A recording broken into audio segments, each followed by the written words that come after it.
Subscribe करंतु विपिन बिहारी सामल channel को press करंतु पाखरे थिबा बेल आइकन को जा फल रे प्रतिदिन अपलोड होउथिबा आध्यात्मिक कथावस्तु को आपण माने सुनि परिबे।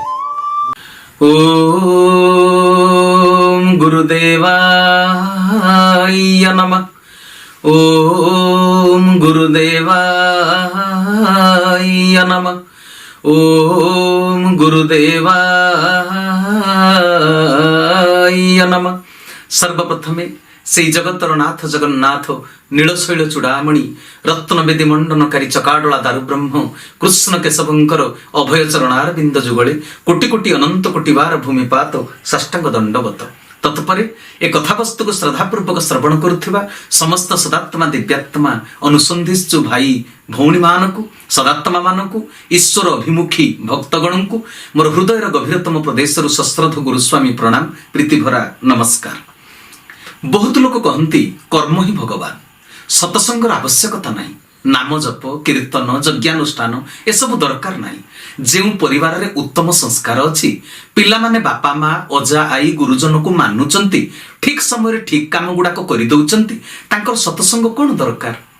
से माने सतसंग नकरी मध्य गुरु दीक्षा ग्रहण नकरी मध्य ईश्वर उपासना नकरी मध्य मठ मंदिर न जाई मध्य संस्कारित। आपण एपरी कथा शुणिचंती कि मु ए जो कथार गोटे मर्मार्थ कहूची आपण केबे एपरी कथा शुणिचंती जे चाष न करी कि शस्य अमल करिछि, पाठ न पढ़ी के स्वाक्षर हेछि, पाठ न पढ़ी के स्वाक्षर करि परिछि ना साक्षर हेइ परिछि। आध्यात्मिकतारे रुचि न रखी जदि केउठी देखा जाउछि जे से परिवार रे संस्कारित मनीष अछंती तेबे ताहा तांकर संचित फल निश्चय पूर्वजन्मर संचित संस्कार एबे भी सामान्य भाव में तांको भितर कार्यकारी हेछि, कार्य करुछि। ए जन्म रे प्रभु प्रीति तांकर नाही, ईश्वर उपासना नाही। धीरे धीरे संचित फल सरी सरी जदि आसी जीवो तेबे पूर्वर डिपोजिट को खर्च करि चालिबो। नूतन भाव में जदि कर्म न करिवो ईश्वर उपासना न करिवो तेबे नूतन फल संचय जदि करिवो नाही माने आध्यात्मिक जगत रे तुम पुनी दरिद्र होई जीवो। धीरे धीरे पूर्वजन्मर संस्कारित जिनिस गुड़ाक सरीजीव, तापर दिने तुम नृशंस हो संस्कार रहिबो नाही। सतसंग जी केबे न करिछि ईश्वर उपासना रे वृत्ति न होईछि ता भितरे संस्कार आसीबो नाही। आदर्शर शिक्षा केउठु मिलिबो ताकू? कर्म ही भगवान, ए कथा सत्य। कर्म न कले बंची परिबो नाही। भगवान तो कर्मर फल देइथांती।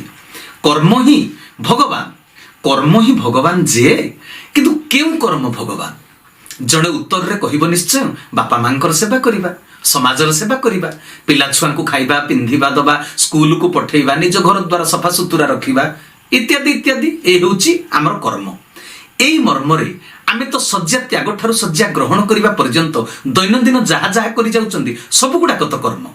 दांत घसीबा, पाइखाना जीवा, खाइबा पीबा ए सब तो कर्म। जड़े पंचामृत खाउची ताहा भी कर्म, जड़े मांस खाउची ताहा भी कर्म, जड़े जूस पिउची ताहा भी कर्म, जड़े मद पिउची ताहा भी कर्म, जड़े बापा मां को गोड़ घसी दे सेवा करुची ताहा मध्य कर्म, जड़े बापा मां को माड़ देउची ताहा भी तो कर्म। तेबे ए सब जदि कर्म हुए तेबे एई कर्म गुड़िक तेबे कोन भगवान? सजन वृंद, मधुर भाषा रे काहाकू सांत्वना देबा कर्म भगवान, पुणी अश्लील भाषा रे काहाकू गाली देबा कर्म भी भगवान। मनुष्य भितर विचार नाही केउ कर्म भगवान।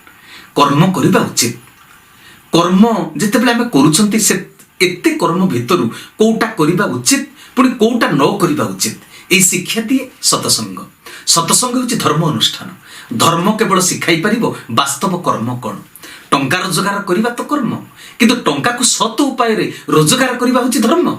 एवं टंका को रोजगार करि सारला परे सत विनियोग करिबा मध्य होछि धर्म। ए शिक्षा देव केवल सतसंग धर्मानुष्ठान। सतसंग शिक्षा लाभ करी उचित कर्म कले से कर्म हो जाए धर्म। पितामाता सेवा करिबा एहा होछि कर्म।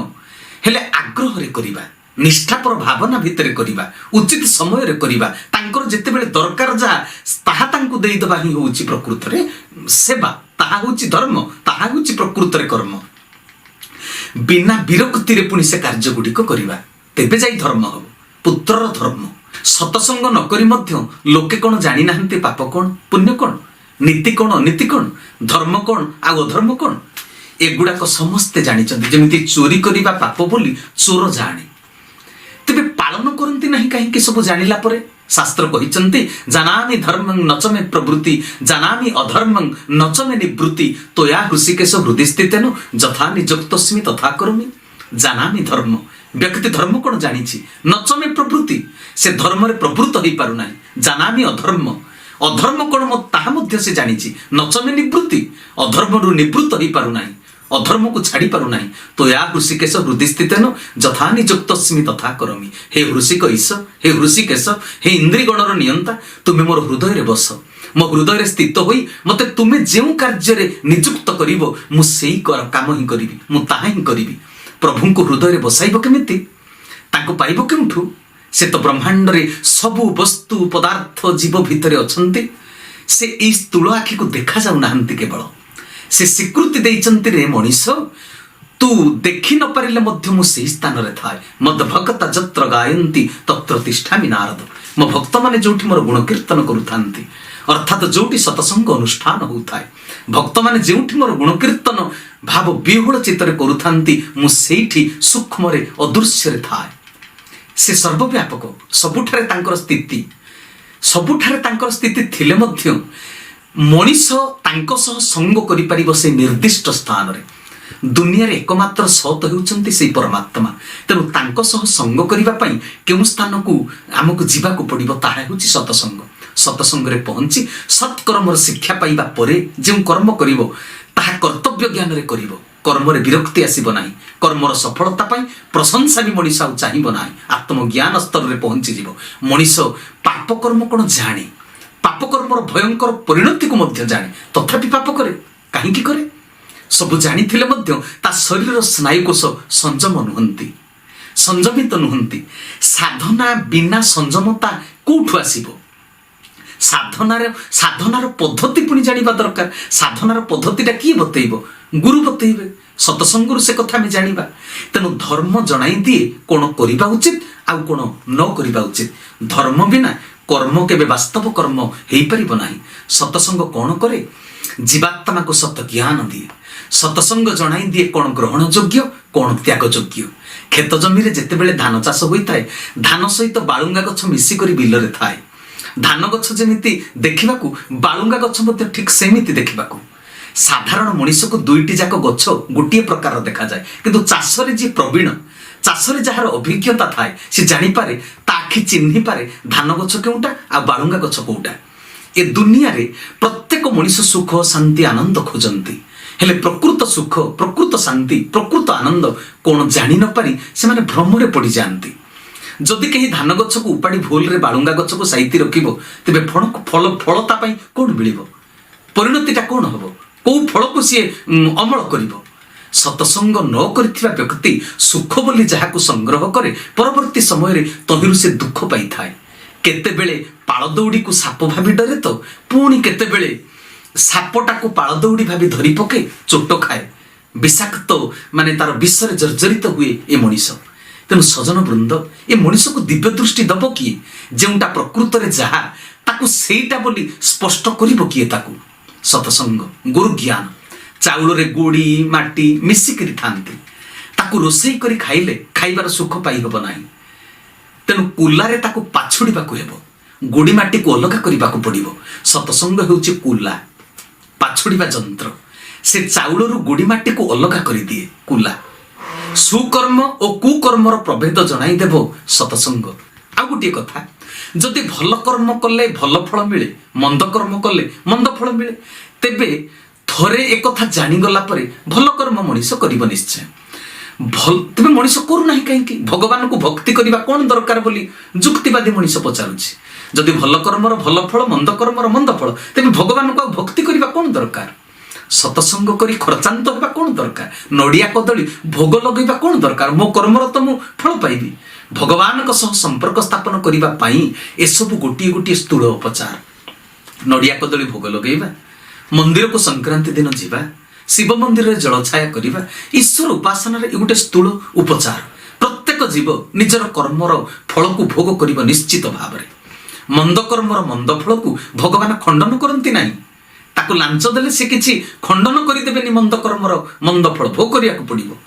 7-8 ବର୍ଷର ପୁଅ ମା ସହିତ ଚାଲି ଚାଲି ଦୂର ଜାଗାକୁ ଯାଉଛି। এটা ଗୋଟେ ଉଦାହରଣ।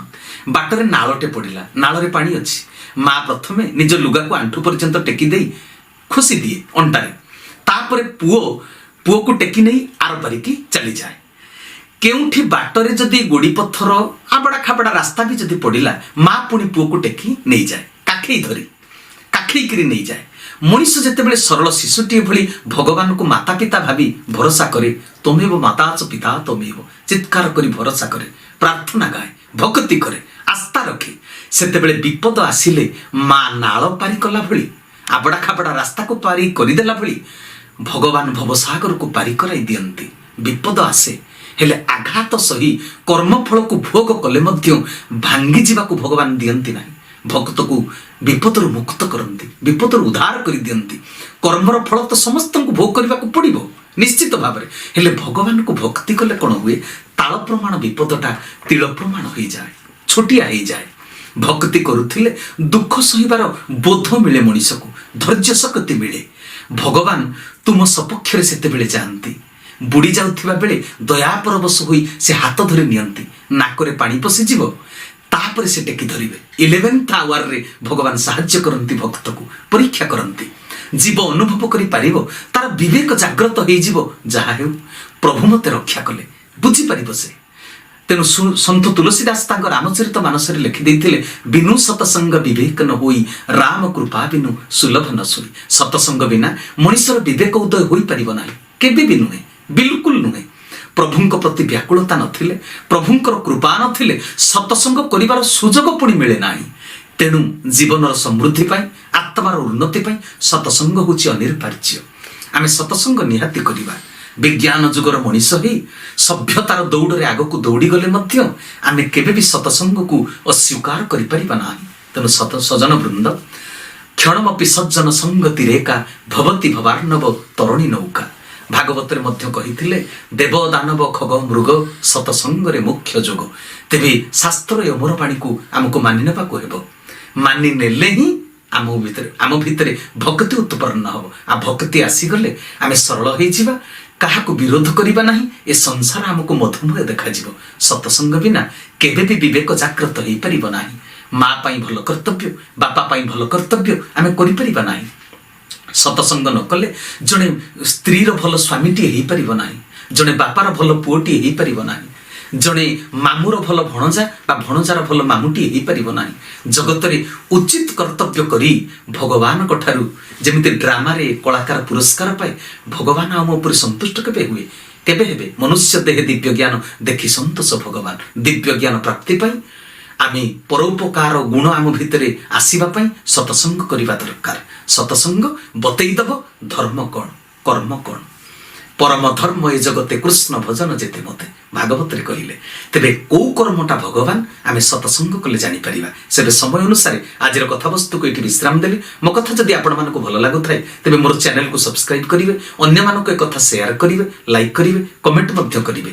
ତେବେ ସମୟ ଅନୁସାରେ କଥାବସ୍ତୁକୁ ବିଶ୍ରାମ ଦେଲି। ହରି ଓମ୍ ତତ୍ସତ୍, ହରି ଓମ୍ ତତ୍ସତ୍, ହରି ଓମ୍ ତତ୍ସତ୍। ଶ୍ରୀ କେଶବାର୍ପଣମସ୍ତୁ, ଶ୍ରୀ କେଶବାର୍ପଣମସ୍ତୁ, ଶ୍ରୀ କେଶବାର୍ପଣମସ୍ତୁ। ଶ୍ରୀ କେଶବ ଶରଣମ୍, ଶ୍ରୀ ଗୁରୁସ୍ୱାମୀ ଶରଣମ୍, ଶ୍ରୀ ଚରମନାଥ ଶରଣମ୍। ସମୟ ଅନୁସାରେ ସମସ୍ତଙ୍କୁ ବିଦାୟକାଳୀନ ସପ୍ରେମ ଗୁରୁସ୍ୱାମୀ ପ୍ରଣାମ, ପ୍ରୀତିଭରା ନମସ୍କାର।